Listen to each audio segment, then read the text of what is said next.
बिस्मिल्लाहिर्रहमानिर्रहीम रब्बि इश्रह ली सदरी व यस्सिर ली अमरी वाहलुल उक़दतम मिन लिसानी यफ़क़हू क़ौली। अस्सलाम वालेकुम व रहमतुल्लाहि व बरकातुहू। उम्मीद करता हूँ तमाम सुन खैरियत से होंगे, अपने में खुश होंगे, महफूज होंगे। अल्लाह ताला आपको सलामत रखे, खुश रखे, अल्लाह ताला आपको कामयाबी से नवाजे।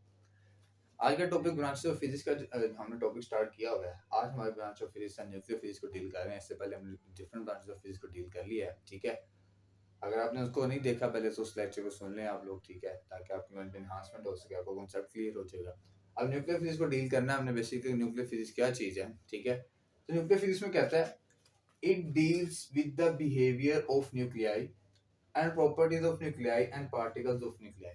देखिए हमने जितनी भी अपनी ब्रांचेस ऑफ फिजिक्स में उनकी डेफिनेशन देखी है ना, मैकेनिक्स से देखी है, लाइट, ऑप्टिक्स, साउंड, इलेक्ट्रोमैग्नेटिज्म की देखी है, हीट एनर्जी की देखी है, ये एटॉमिक फिजिक्स की देखी है। इन तमाम में हमें ना कुछ कंडीशंस पता लग रही हैं, या हमें एक सिनेरियो बताया जा रहा है कि सर इस ब्रांच ऑफ फिजिक्स में ये चीजें आपने लाजमी डील करनी है। ये नहीं कि इसके अलावा कोई चीज नहीं है, नहीं है, लेकिन ये चीजें हमने लाजमी डील करनी है। बेसिक कॉन्सेप्ट इन ब्रांचेस में ये तमाम चीजों, इन तीन चीजों का है। किसी में तीन बता रहा है, किसी में दो बता रहा है। जैसे अभी इसमें बताया, क्या कह रहा है, behaviour of nuclei. Basically nuclear physics आपको बताएगा कि आपका न्यूक्लियाई कैसे बिहेव करता है, ठीक है। कि आपका कुछ न्यूक्लियाई ऐसे होते हैं जो कि बहुत एक्सप्लोसिव होते हैं, ठीक है, जो बहुत ज्यादा एक्सप्लोजन प्रोड्यूस करते हैं। कुछ होते हैं जो वो एक्सप्लोसिव नहीं होते। ये बिहेवियर है कि किस तरह वो रिएक्ट करता है या नहीं करता, ठीक है।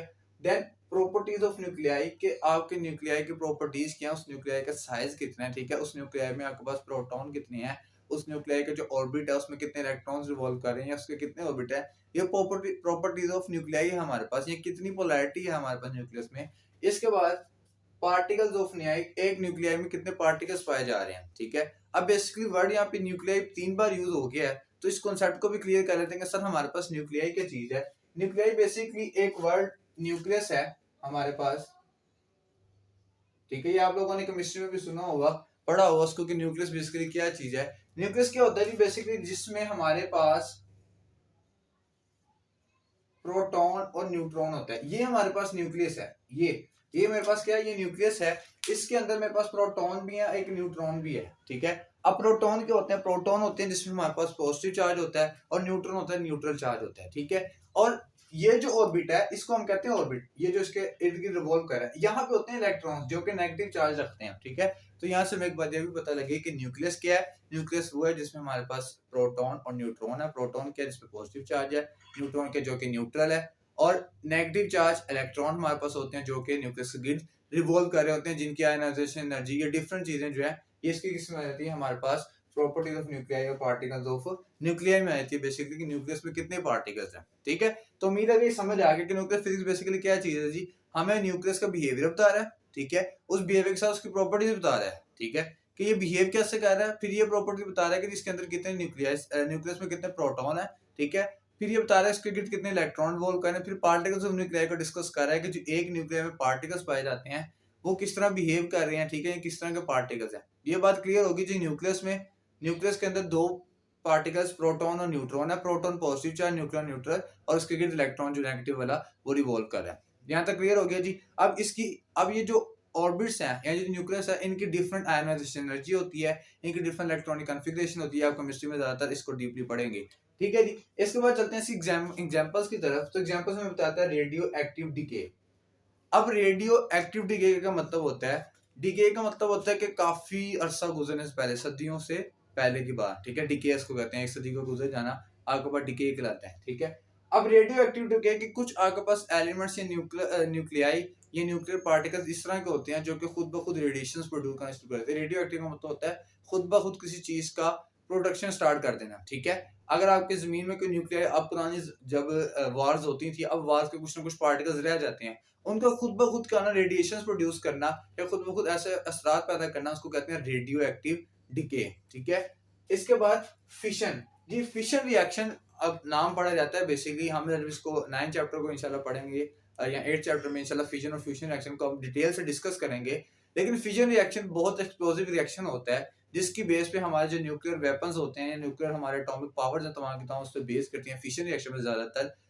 फिशन रिएक्शन बेसिकली क्या चीज है, फिशन रिएक्शन एक ऐसा रिएक्शन होता है कि जिसपे अगर किसी भी चीज की या किसी एलिमेंट की या किसी न्यूक्लियाई की स्पेशली बॉम्बार्डमेंट करवाई जाती है या उसको कोलाइड कोलिजन करवाई जाती है, तो क्या होता है, वो बजाय ज्वाइंट होने के जो बजाय उसका इफेक्ट खत्म होने के उसको क्या होती है, उसकी एक्सप्लोजन जो है वो बढ़ जाती है। ठीक है, इस पे अगर किसी चीज की बोmbardment कराई जाती है फिशन पे, तो ये इसका रिएक्शन प्रोड्यूस होता है, फिशन रिएक्शन, जिसमें ये डिफरेंट न्यूक्लियाइज प्रोड्यूस करता है फर्दर और डिफरेंट न्यूट्रॉन्स प्रोड्यूस करता है, जिसकी वजह से क्या होता है, हमारे पास शदीद एक्सप्लोजन बनती है। ठीक है, अब देखें अगर आपके पास, आपने अक्सर नाम सुना होगा कि हमारे पास जो एटम बॉम्ब्स होते हैं, अब इतना सा अगर आपके पास एटम बॉम्ब्स हैं, जिसको ग्रेनेड भी कहते हैं बेसिकली आर्मी की लैंग्वेज में, अब ये ग्रेनेड इतना सा आपके पास है, लेकिन वो कितने बड़े बड़े सिटीज को, मुल्क को, सॉरी कंट्रीज को क्या करता है, एक्सप्लोजन का बाइस बनता है। उसमें किस तरह, उसमें फिशन रिएक्शन प्रोड्यूस हो रहा होता है, उसके अंदर एक एक पार्टिकल, एक एक जर्रा जो होता है हमारे पास जो एक्सप्लोसिव होता है, और वो इतना बड़ा रिएक्शन इसलिए बन जाता है क्योंकि उसमें फिशन रिएक्शन होता है। ये फर्दर डिवाइड होता रहता है, खत्म नहीं होता, ये फर्दर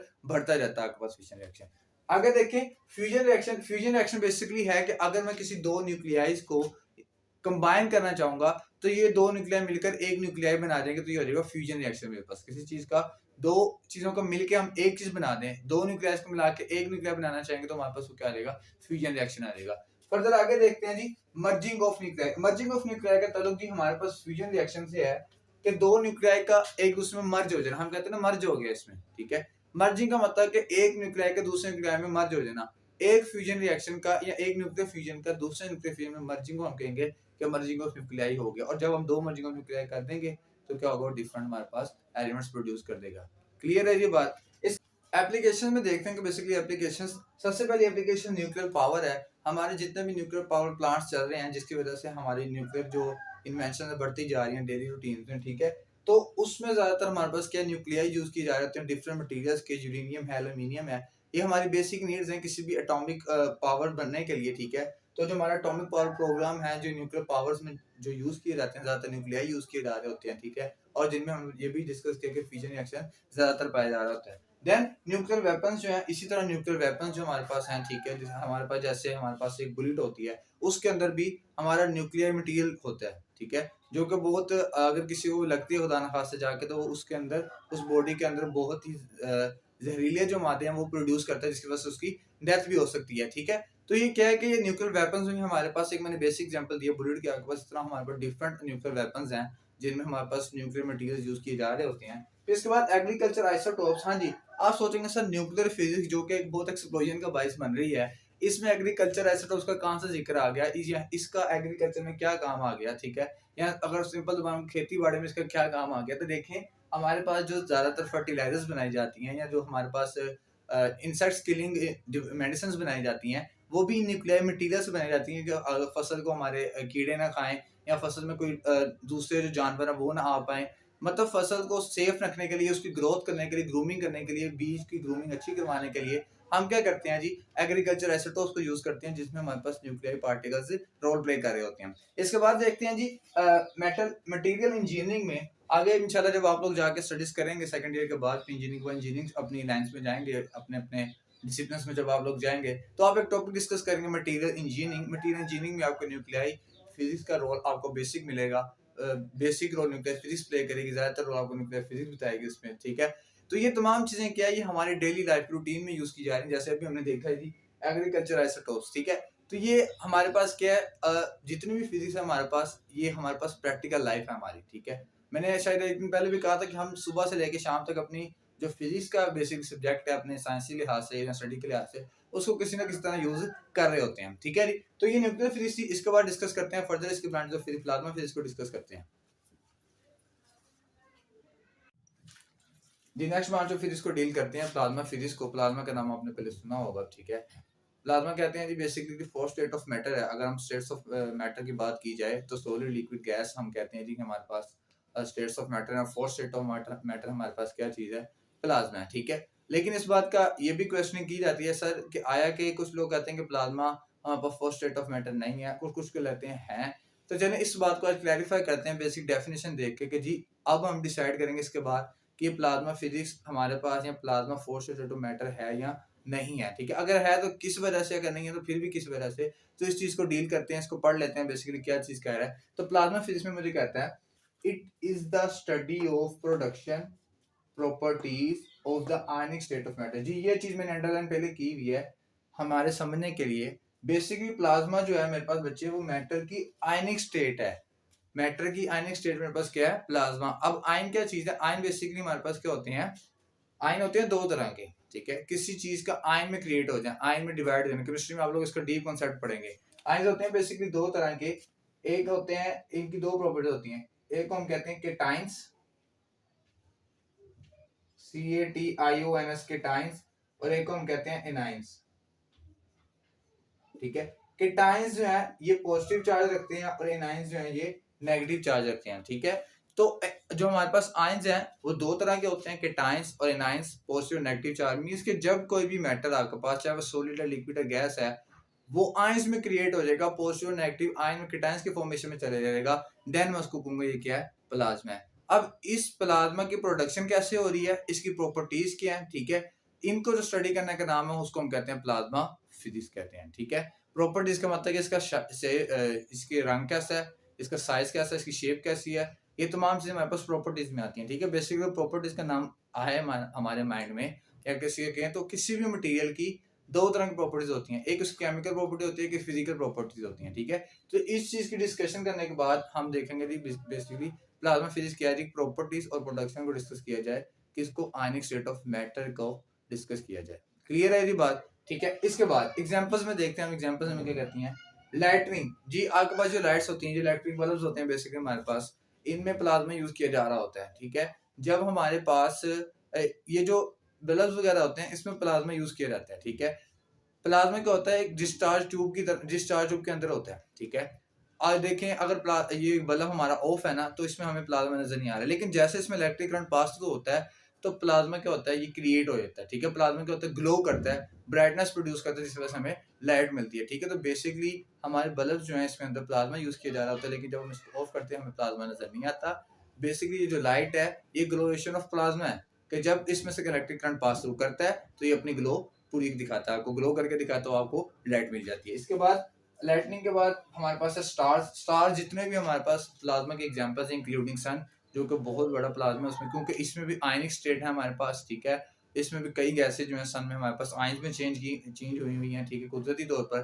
तो ये क्या है, हमारे पास जो स्टार्स हैं ये तमाम के तमाम, सन भी जो है हमारे पास, उसमें क्या है, हमारे पास प्लाज्मा यूज किया जा रहा है। देन वेल्डिंग आर्ट्स आपने अक्सर देखे होंगे, घर में आप लोगों के वेल्डिंग करने आते हैं, ठीक है, अटैचिंग करने आते हैं। जैसे ये स्टील है, ये तो स्टील है, जब आपके पास आयरन रोड हो या लोहा वगैरह हो तो उसको दूसरे से किसी सलाख को अटैच करना हो आपस में, तो हम क्या करते हैं, वेल्डिंग वाले को कहते हैं वेल्डिंग वाले को बना लो, वो वेल्ड कर देगा, ठीक है। मीन्स क्या है कि वेल्डिंग आर्ट्स में भी प्लाज्मा यूज किया जा रहा होता है।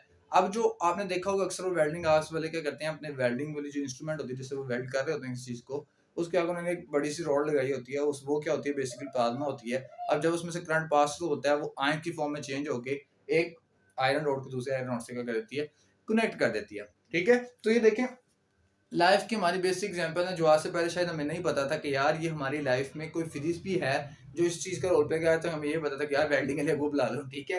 तो इसके बाद फ्लोरेसेंट लैंप्स, हमारे पास फ्लोरेसेंट लैंप्स होते हैं, ठीक है, अक्सर हम नाम लेते हैं फ्लोरेसेंट स्क्रीन्स का भी, ठीक है। फ्लोरेसेंट लैंप जो हमारे अक्सर बेडरूम्स में रखे होते हैं, साइड टेबल्स पे हमारे बेड के साथ, जो रात के होगा हम जला कर सो देते हैं, बंद कर लेते हैं उसको, ठीक है। तो उनमें भी क्या होता है, हमारे पास प्लाज्मा यूज किया जा रहा है, तो बेसिकली उसमें भी हमारे पास एक लाइट ही है ना, तो लाइट में हमें पता है कि यार लाइट में प्लाज्मा यूज हो रहा है, ठीक है। तो क्लियर होगी ये बात। इसके बाद एप्लीकेशन देखते हैं, इलेक्ट्रॉनिक्स जी, प्लाज्मा का यूज इलेक्ट्रॉनिक्स में कैसे है। आपके पास अक्सर आप अगर फर्दर पढ़ेंगे, डिस्कस करेंगे, सेमीकंडक्टर का नाम आपने 8th क्लास में भी सुना था। वैसे सेमीकंडक्टर की चिप्स बनाने के लिए, चिप्स दूसरी चिप्स नहीं, फिंगर चिप्स नहीं या लेयर वगैरह नहीं है, सेमीकंडक्टर चिप्स बनाने के लिए, चिप्स का मतलब है जो हमारे पास छोटी छोटी चिप्स होती हैं जो इलेक्ट्रॉनिक्स में यूज की जाती हैं, हमारे रिमोट में अक्सर डिफरेंट चीज़ों में चिप्स यूज की जा रही होती हैं, ठीक है। तो ये क्या है, इवन के मोबाइल कैमरा, इनमें जो चिप्स बन रही हैं, सेमीकंडक्टर चिप्स बन रही हैं, कंडक्टर चिप्स बन रही हैं, ये क्या चीज़ है हमारे पास, ये प्लाज्मा इसमें रोल प्ले कर रहा होता है हमारे पास इसकी प्रोडक्शन के लिए भी, ठीक है। इसके बाद प्लास्टिक्स में देखते हैं जी, प्लाज्मा फिजिक्स प्लास्टिक में कैसे यूज किया जा रहा है। बेसिकली जब आपके पास प्लास्टिक मटेरियल बनता है तो उसकी क्लीनिंग के लिए, उसको वेट रखने के लिए, ठीक है, उसके ऊपर से जो डिफरेंट मटेरियल्स लगे, जो एक्स्ट्रा मटेरियल्स हैं, ठीक है, या जिन पे चार्जिंग ज़्यादा हो चुकी हुई है, अक्सर हमारे पास जो टेक्नोलॉजी है उनमें जब प्लास्टिक को बनाया जाता है तो उसमें डिफरेंट और भी रेडिएशंस को ख़त्म करने के लिए प्लाज्मा यूज़ किया जाता है। बेसिकली प्लास्टिक्स के लिए उसकी मैन्युफैक्चरिंग के दौरान हम ये कह सकते हैं कि मैन्युफैक्चरिंग के दौरान प्लाज्मा बेसिकली यूज़ किया जा रहा है, प्लास्टिक को क्लीन करने के लिए उसके मैन्युफैक्चरिंग के बाद, ठीक है, उसमें से डिफरेंट ऊपर से मटीरियल्स को हटाने के लिए, ठीक है। इसके बाद ऑप्टिक्स में आपको प्लाज्मा यूज किए जाते हैं, ठीक है। ऑप्टिक्स में हमने डिस्कस किया वो ऑप्टिकल फिजिक्स को, लाइट फिजिक्स को हम कहते हैं। तो ऑप्टिकल इंस्ट्रूमेंट्स हमारे पास क्या होते हैं जी, कंपाउंड माइक्रोस्कोप, लाइट माइक्रोस्कोप, इस तरह डिफरेंट माइक्रोस्कोप हैं जिनमें लाइट में ऑप्टिकल इंस्ट्रूमेंट जो रेडिएशंस बेसिकली यूज करते हैं। हम अक्सर आपने सुना होगा लेजर ट्रीटमेंट करवाया जाता है, आंखों का लेजर ट्रीटमेंट भी होता है, ठीक है। जिनकी आई साइड वीक है अक्सर कईयों ने करवाया होता है, आई ट्रीटमेंट करवाएं जो लेजर करवाते हैं। अब जो लेजर है उसमें प्लाज्मा यूज किया जा रहा होता है, तो वो भी क्या है, ऑप्टिक्स का इंस्ट्रूमेंट है हमारे पास यूज किया जा रहा है, ठीक है। तो बेसिकली प्लाज्मा फिजिक्स क्या चीज थी जी, प्लाज्मा फिजिक्स ये चीज थी कि हम आयनिक स्टेट ऑफ मैटर को डिस्कस कर रहे हैं, जिसमें हमारे पास पॉजिटिव नेगेटिव आयंस है हमारे पास, ठीक है। इनके प्रोडक्शन पर हैं, उनकी मैन्युफैक्चरिंग और प्रॉपर्टीज को डिस्कस कर रहे हैं। ये हमारे पास क्या है, प्लाज्मा फिजिक्स है, ठीक है। प्लाज्मा फिजिक्स है। इसके बाद लास्ट जो हमारे पास फिजिक्स है, जियो फिजिक्स को डिस्कस करते हैं जी। नेक्स्ट ब्रांच ऑफ फिजिक्स और last branch of physics Jio physics को डील करते हैं, हम इंशाल्लाह इस टॉपिक को खत्म करते हैं, ठीक है। जियो फिजिक्स को डिस्कस करते हैं। बेसिकली जियो फिजिक्स क्या है और हमारे नॉलेज में क्या एनहांसमेंट करेगी। जियो फिजिक्स कहते हैं the study of earth structure, microscopic properties of minerals, rocks and globally process such as earthquake and climate. ये तो इंग्लिश में डिफरेंट है, हमने पढ़ लेना कि इंग्लिश में क्या है, ठीक है।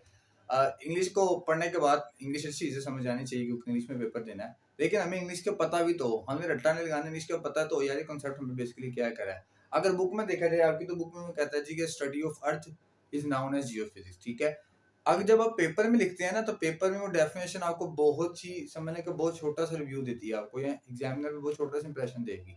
जब आप उस डेफिनेशन को थोड़ा एक्सप्लेन करके लिख देते हैं ना, अभी जितनी ये डेफिनेशन मैंने लिखी है ना, अब जो अर्थ के अबाउट स्टडी है उसके मैंने कुछ छोटे छोटे से पॉइंट्स लिखे हैं इस डेफिनेशन में, हमारी डेफिनेशन थोड़ी सी एक्सप्लोर होगी, हमारी थोड़ी सी डेफिनेशन एलेबोरेट होगी और अच्छी भी बन गई, ठीक है। अब दोबारा पढ़ते हैं, उर्दू के साथ देखते हैं। The study of earth structure, सबसे पहले जियोफिजिक्स में डिस्कस किया जाएगा अर्थ के स्ट्रक्चर के अबाउट, ठीक है। स्ट्रक्चर ऑफ अर्थ को डिजाइन किया जाएगा, स्ट्रक्चर ऑफ अर्थ की डिस्कशंस की जाएंगी। Further microscopic properties of minerals and rocks, micro का मतलब होता है छोटा, माइक्रोस्कोपिक प्रॉपर्टीज को डिस्कस किया जाएगा मिनरल्स एंड रॉक्स की, पहाड़ों की और चट्टानों की, समुद्रों की, इन तमाम की क्या है, मिनरल्स और रॉक्स की माइक्रोस्कोपिक प्रॉपर्टीज को डिस्कस किया जाएगा। फिर एंड ग्लोबली प्रोसेस, और ग्लोबली प्रोसेस जितने हो रहे हैं आपके इस यूनिवर्स के अंदर, अर्थ के अंदर जितने ग्लोबल प्रोसेस हो रहे हैं, such that earthquake and climate change, जल्जले और क्लाइमेट चेंज कैसे होता है, आपके एनवायरमेंटल चेंजेस कैसे आती हैं, इन तमाम की जो स्टडी है वो क्या है, जियो फिजिक्स है। एक मरतबा दोबारा बता रहा हूँ, जियो फिजिक्स क्या, स्ट्रक्चर ऑफ अर्थ को डिस्कशन करेंगे, मिनरल्स, पहाड़ों चट्टानों की माइक्रोस्कोपिक प्रॉपर्टीज को, छोटी छोटी प्रॉपर्टीज उनकी वो डिस्कशन करेंगे। इसके बाद हम ग्लोबली जो चेंजिंग्स आती हैं, या अर्थ को जिलजिला क्यों आता है, ठीक है, किस वजह से आता है, जिलजिला जब आता है तो उसकी रिकॉर्ड कैसे किया जाता है, ठीक है। फिर उसके बाद क्लाइमेट चेंज क्यों हो रहा है, क्लाइमेट चेंज की वजूहात क्या है, ये तमाम चीजें डिस्कस की जाती हैं जी जियो फिजिक्स में। फर्दर देखते हैं एग्जांपल्स के तौर पर ग्रेविटी मेजरमेंट्स जी। हमें पता है कि ग्रेविटी का जो कांसेप्ट है इंशाल्लाह 5th चैप्टर में जाके हमारा एक्सप्लेन भी हो जाएगा ज्यादातर ग्रेविटी क्या चीज है, ठीक है। ग्रेविटी बेसिकली आपको छोटा सा हिंट कांसेप्ट दे देता हूँ। ग्रेविटी क्या है कि जो आपके अर्थ में पाई जाने वाली कैसी कैसी शक्ल है जो हर चीज को अपनी तरफ अट्रैक्ट कर रही है, अगर ये मार्कर इसको मैं फॉल करूंगा तो नीचे की तरफ जाता है। वजह क्या है, ये नीचे की तरफ जाता है due to gravity it falls on, ठीक है। क्यों, इसको वो खींच रही है अपनी ग्रेविटी, अपनी तरफ खींच रही है, हर चीज को अपनी तरफ खींच रही है। ग्रेविटी की वजह से क्या हो रही है, अर्थ रिवॉल्व कर रही है जी। ग्रेविटी मेजरमेंट्स, अब जो ग्रेविटी है वो डिफरेंट प्लेसेस पे डिफरेंट होती है, ठीक है। अर्थ के अंदर डिफरेंट है, अर्थ के बाहर डिफरेंट है। स्पेस में जाएंगे वहां पर ग्रेविटी खुद प्रोड्यूस करनी पड़ती है, वहां पर डिफरेंट वैल्यूज हैं। मून्स पे चले जाएं, प्लैनेट्स वगैरह पे चले जाएं, लेकिन ग्रेविटी मेजरमेंट आप पहाड़ों पे चले जाएं, चट्टानों पे चले जाएं, ये ऊंची जगह पे या डिफरेंट प्लेसेस पे आके ग्रेविटी मेजरमेंट जो है वो डिफरेंट होती हैं। तो वो ग्रेविटी मेजरमेंट्स को देखने के लिए हम क्या करते हैं, जियोफिजिक्स का सहारा लेते हैं। Diamond finding, diamonds find out करने के लिए रॉक्स और मिनरल्स में से खासतौर पे जो कोल की आपके पास कान होती है, ठीक है, उस कोयले के कान में से डायमंड को निकालने के लिए, उसको फाइंड आउट करने के लिए हम जियोफिजिक्स यूज करते हैं, जियोफिजिक्स का मुताला करते हैं, ठीक है। स्ट्रक्चर ऑफ अर्थ का मुताला करते हैं। फिर हम रॉक की प्रॉपर्टीज पढ़ते हैं कि बेसिकली देखते हैं कि कोयले से हम हीरा कैसे निकाल सकते हैं, डायमंड कैसे निकाल सकते हैं। तो डायमंड के अबाउट या डायमंड निकालने की फाइंडिंग की जो हमारे पास सर्चिंग की जो बेसिक कॉन्सेप्ट होगा हमारे पास, जो जियोफिजिक्स हमें देती है, वो हेल्प आउट करती है कि हमने किस तरह उसको फाइंड आउट करना है या किस तरह हमें पता लगेगा कि यहाँ पे डायमंड है या नहीं है, ठीक है। और एप्लीकेशन में देखें, सिस्मोलॉजी हमारे पास अर्थक्वेक से बहुत स्टडी की जाती है। इंशाल्लाह जब आप सेकेंडरी के बाद स्टडीज करेंगे फर्दर आगे, तो उसमें आपके पास सब्जेक्ट्स होगा। जो लोग आगे जाते हैं डिफरेंट इंजीनियरिंग में जाते हैं या बायो वाली साइड्स पे जाते हैं, जूलॉजी वाली साइड पे, तो वहाँ पे एक सब्जेक्ट होगा सिस्मोलॉजी। जो कि अर्थक्वेक से अबाउट होगा कि जी अर्थक्वेक क्यों, ज़लज़ला क्यों आता है, ज़लज़ला किस वजह से आता है, ज़लज़ले का प्रेशर जो हम मेज़र करते थे इतना शिद्दत का था, वो कैसे हम मेज़र करते हैं, क्या वजह होती है ज़लज़ला आने की, ठीक है, इस पे क्या इफ़ेक्ट पड़ते हैं, ये तमाम चीज़ें सिस्मोलॉजी में डिस्कस की जाएगी जो कि एप्लीकेशन है। फिर फर्दर जियोथर्मोमेट्री, जियोथर्मोमेट्री का मतलब, जियो का मतलब होता है ज़मीन, जैसे हमने अभी पढ़ लिया जी, और थर्मोमेट्री का मतलब होता है, थर्मो का मतलब होता है टेम्परेचर या किसी हीट का फ्लो होना, और मेट्री होता है किसी चीज़ को मेजर करना। तो जो आपकी ज़मीन के अंदर हीट फ्लो हो रही है, ज़मीन के अंदर डिफरेंट पॉइंट्स पे जाकर डिफरेंट हीट फ्लो होती है, आपके पास जो लावा होता है, इन तमाम चीज़ों की मेजरमेंट्स के लिए कि कितनी हीट फ्लो हो रही है, जियोथर्मोमेट्री यूज़ की जाती है। क्योंकि हमने अक्सर ऐसे इलाकों में डगिंग करनी होती है, ऐसे इलाकों में कुछ चीज़ खोदनी होती है, फाइंड आउट करनी होती है अपने मादनियात वगैरह को, तो वहाँ पे ये चीज़ें नेसेसरी होती है देखने के लिए। Further metrology temperature and pressure को मेजर करने के लिए आपको जो ज़लज़ला आता है उसका प्रेशर कितना है, ये शिद्दत क्या है, ये मेट्रोलॉजी बताती है आपको। आपके एटमॉस्फेरिक प्रेशर में या जो आपका एटमॉस्फेयर है इसमें क्या कहते हैं, टेम्परेचर कितना होता है, ठीक है, ये जो वेदर आपको बताता है, ये तमाम की तमाम मेट्रोलॉजी यूज़ की जाती है टेम्परेचर प्रेशर को फाइंड आउट करने के लिए, ठीक है। तो ये जियोफिजिक्स से basically last branch of physics थी। तो उम्मीद करता हूँ कि आपको ब्रांच ऑफ फिजिक्स का कंप्लीट जो हमारा चैप्टर है, कंप्लीट जो टॉपिक था वो समझ आया होगा। अगर आपको ये समझ आया तो उसको लाइक करें, शेयर करें, सब्सक्राइब करें। अगर इससे पहले वीडियोस नहीं देखी तो प्लेलिस्ट में जाके चैप्टर 1 फिजिक्स प्लेलिस्ट बनी हुई है, उसमें आप जाके सारी वीडियोस को वॉच कर सकते हैं। इंशाल्लाह उम्मीद है कि आपको ये समझ आ गया होगा, आपको इसमें नॉलेज मिला होगा, ठीक है। तो इंशाल्लाह मिलते हैं इंशाल्लाह अगली वीडियो में हम लोग, ठीक है। तब तक के लिए अपना ख्याल रखें। अल्लाह हाफिज़।